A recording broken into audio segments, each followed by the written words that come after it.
વડોદરાની અતિ પૌરાણિક બિલ્ડિંગમાં રિપેરિંગ કામ માટે અતિ મહત્વની બેઠક મળી. શહેરમાં આવેલી વિવિધ હેરિટેજ ઇમારતો પૈકીની શહેર મધ્યમાં આવેલી અતિ પૌરાણિક જર્જરિત માંડવી બિલ્ડિંગ સહિત અન્ય હેરિટેજ બિલ્ડિંગો બાબતે રિપેરિંગ અંગે વડોદરા મહાનગરપાલિકાની ખંડેરાવ માર્કેટ ખાતે આવેલી વડી કચેરીએ કોન્ફરન્સ હોલમાં મહત્વની બેઠક પાલિકા મેયરના અધ્યક્ષ સ્થાને મળી હતી, જેમાં મ્યુનિસિપલ કમિશનર, શહેર પોલીસ કમિશનર સહિત દંડક અને પાલિકાના પદાધિકારીઓ ઉપસ્થિત રહ્યા હતા. વડોદરા શહેરની મધ્યમાં આવેલી અતિ પૌરાણિક અને હેરિટેજ જર્જરિત બિલ્ડિંગ માંડવી ખાતે હાલમાં રિપેરિંગ કામ ચાલી રહ્યું છે. માંડવી દરવાજાના પિલરોનું પ્લાસ્ટર ઠેક ઠેકાણેથી ઉખડી રહ્યું છે. પરિણામે શહેરીજનો સહિત પાલિકાના અધિકારીઓ, પદાધિકારીઓ તથા બુદ્ધિજીવી વર્ગમાં ચિંતાનું મોજું ફરી વળ્યું છે.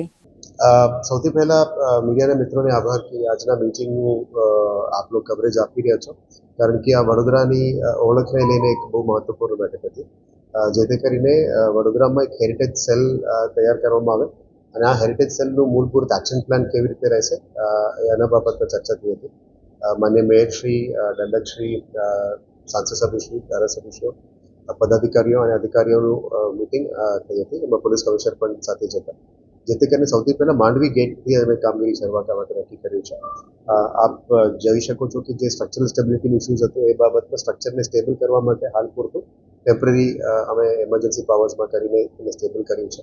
આવનારા દિવસોમાં કંઈ ઘટના ના બને અને સાથે એની કન્ઝર્વેશન પણ થાય અને બિલ્ડિંગ પણ થાય એ બાબતનું શું એક્શન પ્લાન લેવું જોઈએ.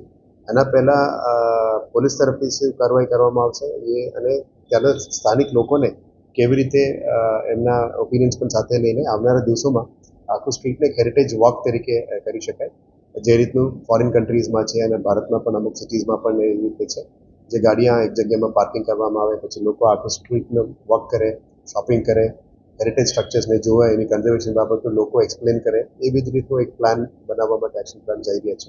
આવનારા દિવસોમાં પદાધિકારીઓ અને સ્થાનિક લોકોને વિશ્વાસમાં લઈને આ કામગીરી કરવામાં આવશે. સાથે માંડવી ગેટના સિવાય 4 જે ગેટ છે, પાણી ગેટ, લેરી ગેટ, આ બધા ગેટ્સનું અને હેરિટેજ વોક મ્યુઝિયમ, પછી આવનારા દિવસોમાં સુરસાગરનું બ્યુટિફિકેશન અને એક લેઝર શો, આ બધાનું કેવી રીતે પ્લાનિંગ કરશું એ પણ હાથ ધરવામાં આવ્યું છે. ટૂંકમાં તમામ પદાધિકારીઓની ઓપિનિયનને એ સજેશન્સ લેવામાં આવે પછી ટીમ આગળનું એક્ઝિક્યુશનનું કામગીરી કરે એ બાબતનું કામગીરી હતી. એટલે આર્કિયોલોજીકલ સર્વે ઓફ ઇન્ડિયાની ટીમને પણ બોલાવ્યો હતો. એમની શું સલાહ છે, એમની શું ઓપિનિયન્સ છે અને હેરિટેજ કન્ઝર્વેશન આર્કિટેક્ટ્સ અને Indian national trust for architecture and cultural heritage, જે મિનિસ્ટ્રી ઓફ કલ્ચર અંડરમાં છે, એમને પણ સાથે લેવામાં આવ્યું છે. અને અગાઉથી જે હેરિટેજમાં કામગીરી કરીને આવી રહ્યા છે એને પણ એમાં સાથે લેવામાં આવ્યું છે. આજે અમે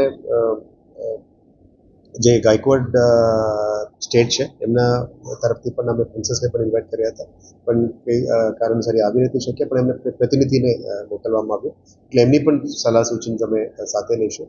અને હોલ હાર્ટેડલી એની અંદર પબ્લિક માટે કામ કરવા માટે આ એક કમિટી અને સેલ રચના કરવામાં આવી છે અને આવનારા દિવસોમાં આખું વડોદરાની અંદર જે પણ હેરિટેજ સ્ટ્રક્ચર્સ છે, જે વીએમસી હસ્તક છે અને પીડબ્લ્યુડી હસ્તક છે અને એએસઆઈ હસ્તક છે, આ ત્રણનું એક કમ્પ્લીટ સર્કિટ બને અને આની અંદર જે મોડાલિટીઝ છે, યુનેસ્કોમાં પણ એક કલ્ચરલ સિટીને પણ આપણે દરજ્જા મળવા માટે અહીંથી પત્ર લખવામાં આવી છે, એનું પણ દરજ્જા મળે એ દિશામાં પણ આપણે ફોલોઅપની કામગીરી શરૂ કરી દેવામાં આવી છે.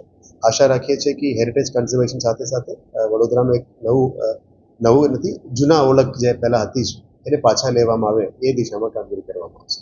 Within 1 week we will do a field visit કરીને સ્થાનિક લોકોને વિશ્વાસમાં લઈને ત્યાં એની કામગીરી શરૂ કરવામાં આવશે. પહેલાં પોલીસ કમિશનર તરફથી પણ જે પણ કાર્યવાહી કરવામાં આવશે એ પહેલાં થશે અને પછી જે પ્રિઝર્વેશનનું કામગીરી છે એ મ્યુનિસિપલ કોર્પોરેશન તરફથી કરવામાં આવશે.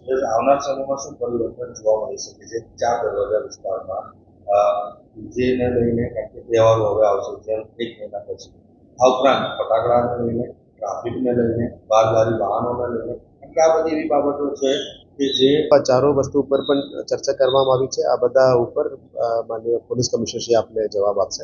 એમના તરફથી પણ પહેલાં જ એક્શન આવવામાં આવશે, પછી આપણે પ્રિઝર્વેશનની કરીએ. વડોદરા એની અંદર હેરિટેજ ઇમારતોનો વારસો ખૂબ જ વ્યાપક પ્રમાણમાં છે. વડોદરાના ઘણા એવા હેરિટેજ મકાનો છે કે જે હાલ પણ કોઈ પણ સરકારી વિભાગ અથવા કોઈ બીજા મંદિર તરીકે અથવા કોઈ બીજા કોઈ પણ ઇમારત તરીકે ઉપયોગમાં લેવાઈ રહ્યા છે. અને અમુક જે વડોદરાના હેરિટેજ દરવાજાઓ છે એમને લઈને પણ ઘણી ચિંતા વડોદરા નગરજનોમાં વડોદરા મ્યુનિસિપલ કોર્પોરેશન દ્વારા અને ચૂંટાયેલા પ્રતિનિધિઓ દ્વારા વ્યક્ત કરવામાં આવી હતી.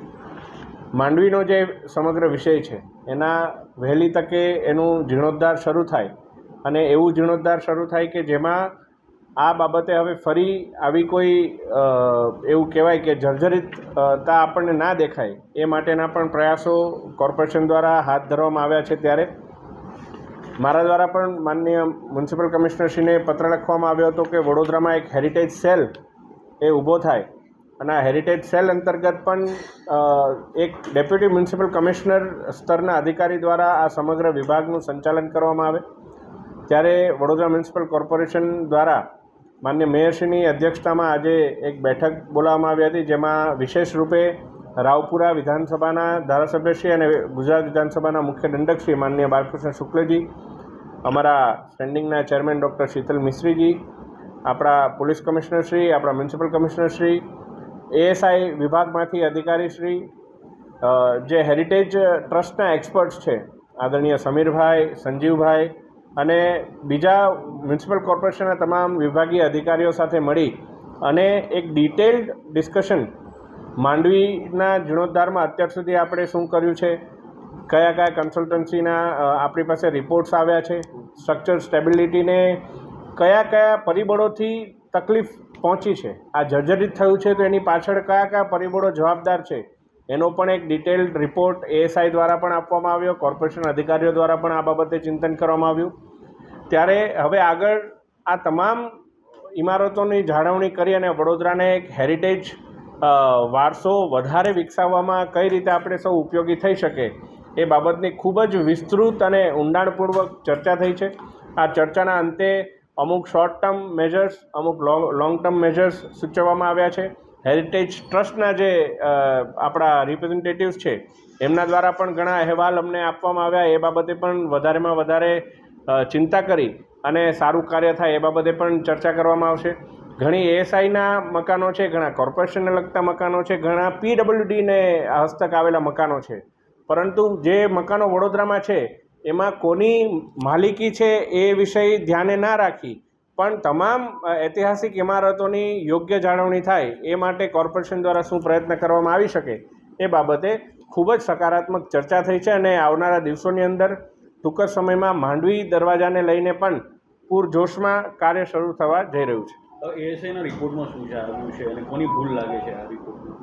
આવી રીતે હું આપને એમ કહીશ કે આ વસ્તુના કારણે થયું છે અથવા આ વ્યક્તિની ભૂલ હોય અથવા આ વિભાગની ભૂલ હોય એવું કહેવા કરતાં તમામ હવે આગળ જઈને કઈ રીતે સારી રીતે આપણે આની જાળવણી કરવાની છે એ બાબતે આમાં ચર્ચા કરવામાં આવી છે અને જે કોઈ પણ ભૂલોથી આ જર્જરિત થયું છે એવી ભૂલો હવે ના થાય એ માટે પણ ચર્ચા કરી અને માનનીય પોલીસ કમિશનરશ્રી, માનનીય મ્યુનિસિપલ કમિશનરશ્રીને સૂચન કરવા